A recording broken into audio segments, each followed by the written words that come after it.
నేను కోరుకున్నాను, మీరు కూడా కోరుకున్నారు. చివరి శ్వాస విడిచేంత వరకు నాదు సాక్ష్యము కాపాడుము. చివరి శ్వాస విడిచేంత వరకు నాదు సాక్ష్యము కాపాడుము. సాక్ష్యము చెదరి పోవుట కంటే, సాక్ష్యము చెదరి పోవుట కంటే ముందే మరణము కలిగించుము. ముందే మరణము కలిగించుము. నా ప్రాణం నీవయ్యా, నీ కొరకే నేనయ్యా, నా సర్వం నీవయ్యా, నా ప్రియుడా యేసయ్యా.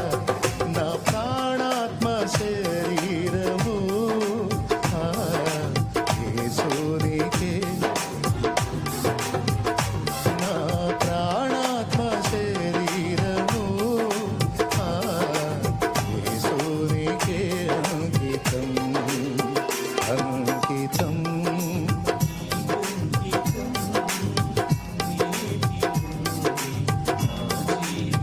ప్రియులారా, జాగ్రత్తగా ఆలకించండి. ప్రత్యేకింపబడితేనే ప్రత్యేకమైన ట్రైనింగ్ కావాలా వద్దా? ప్రత్యేకింపబడితేనే రక్షణ, ప్రత్యేకింపబడితేనే స్పెషల్ ట్రీట్మెంట్ కావాలా వద్దా? ట్రీట్మెంట్ వద్దంటే పో, ఎక్కడ ఉన్నావు అక్కడే ఉంటావు. ట్రీట్మెంట్ పొందితే ఆయనతో కూడా ఏలతావు. ఒట్టి మాట కాదు, చూస్తావుగా రేపు భవిష్యత్తులో ఇంకెంతకాలం లేదు, దగ్గరికి వచ్చింది టైం కూడా.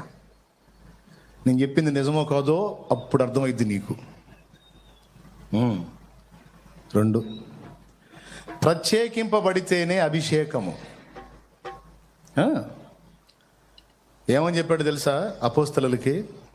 మీరు యెరూషలేము నుండి వెళ్ళక నా వలన వినిన తండ్రి యొక్క వాగ్దానం కొరకు కనిపెట్టుకోండి.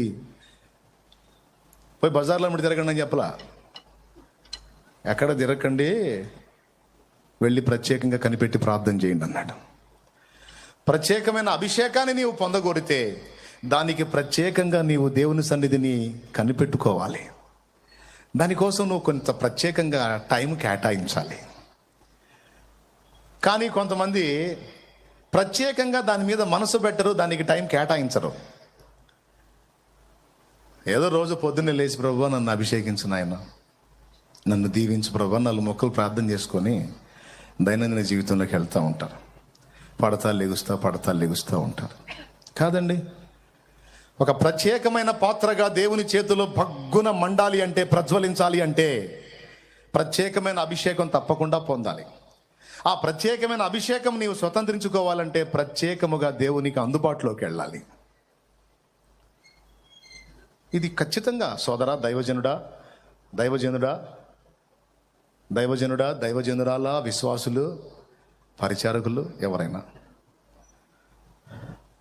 ఖచ్చితంగా అందుబాటులోకి వెళ్ళాలి. దానికోసం కనిపెట్టి ప్రార్థన చేయాలి. దేవా నన్ను అభిషేకించు, నాకు ఆత్మ బలమివ్వు, నాకు ఆత్మ జీవమివ్వు, ఆత్మశక్తినివ్వు. నాలో ప్రాచీన పురుషుని జయించాలి, నవీన స్వభావం ధరించాలి, నేను నీ కొరకు ఫలించాలి, నన్ను బలపరచుమయ్యాని దానికి ప్రత్యేకంగా టైం కేటాయించి దేవునికి అందుబాటులోకి వెళ్ళాలి. యేసయ్య కంటే గొప్పవాళ్ళమా మనం? ఒక్కసారి చెప్పండి.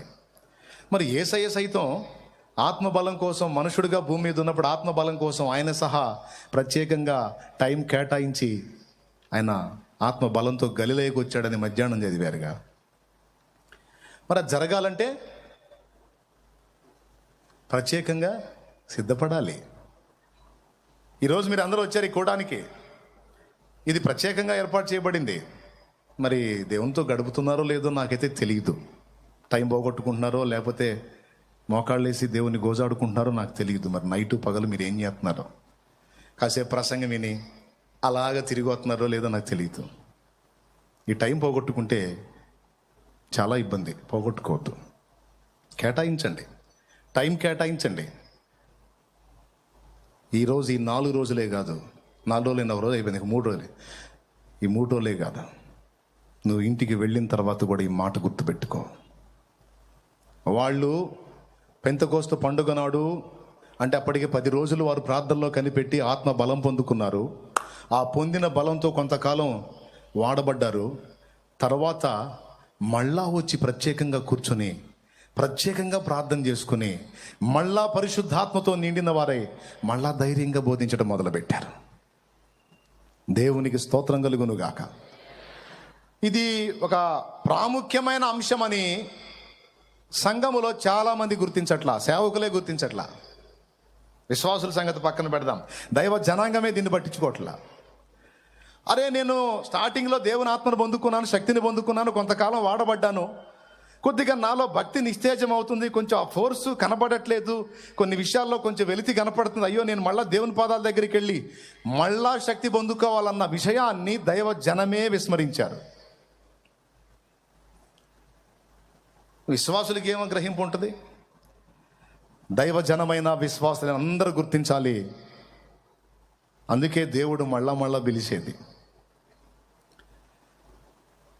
లోపల దేవుడు శక్తి నింపితే నువ్వు వెళ్ళి లోకంలో తిరిగినా, మనుషులతో మాట్లాడినా, వ్యక్తులతో వ్యవహరించినా వాళ్ళు మార్పు చెంది దేవుని ప్రభావం అనేది వాళ్ళని ఆవరించడం జరిగింది. నీ దగ్గర ఏమి లేకుండా నేను పోటు పొడుస్తానని పోయి ఏం సాధిస్తా? సేవకురాలా ఏం సాధిస్తా? బిడ్డలారా, నీ కుటుంబాన్ని ఏం కదిలించగలుగుతావు? పైకి భక్తి గల వారి వలె ఉండి దాని శక్తిని ఆశ్రయించని వారంటే అదే. శక్తి ఎట్లా దొరుకుతుంది? యేసయ్య చెప్పాడు, పరిశుద్ధాత్మ మీ మీదికి వచ్చినప్పుడు. పరిశుద్ధాత్మయే లేనిది వర్షము లేని పైరు చందం వేయది. పరిశుద్ధాత్మయే లేనిది వర్షము లేని పైరు చందం వేయది. ఒక్క మాటలో తేల్చేసాడు. వాన లేకపోతే పైరు ఎలా వాడిపోయి మాడిపోయిద్దో, అభిషేకాన్ని కోల్పోతే నీ బతుకు, నీ ఆత్మీయ జీవితం అలానే వాడిపోయి మాడిపోయింది నాయన. అందుకే వర్షం ఒక్కసారి కురిస్తే చాలండి. Simple logic. పైరు వేసిన తర్వాత దేవుడా ఒక్కసారి వాన కురిపించు నాయన, ఇక సంవత్సరం అంతా గురవపోయినా పర్లేదు. ఎప్పుడైనా ప్రార్థన చేశానా? ఒక్కసారి కురిసిన వానతో ఏ పంట అయినా పండిందా? ఏం జరగాలి? ఒకసారి కురిస్తే కొద్ది రోజులకి మళ్ళీ కురవాలి. అట్లా నీ పంట మొత్తం నువ్వు చేతికి వచ్చిందాకా తరచు కురుస్తానే ఉండాలి. తొలకరి వాన, కడవరి వాన, మధ్యలో జల్లులు పడతానే ఉండాలి. అప్పుడు పైరో కొలిక్కొచ్చింది. మరి మన పరిస్థితి కూడా అంతే కదండి. పరిశుద్ధాత్మ జల్లుల కింద మనం తరచుగా తడవకపోతే ఎప్పటికి మనలో పరిపూర్ణత వచ్చింది? ఎప్పటికి మనం ఆయన స్వారూప్యంలోకి రూపాంతరం చెందగలుగుతాం? ఇది ఎంత ప్రాముఖ్యమైంది విశ్వాసులారా. ఈరోజు నేర్చుకోండి, ఇక సాధన చేయండి.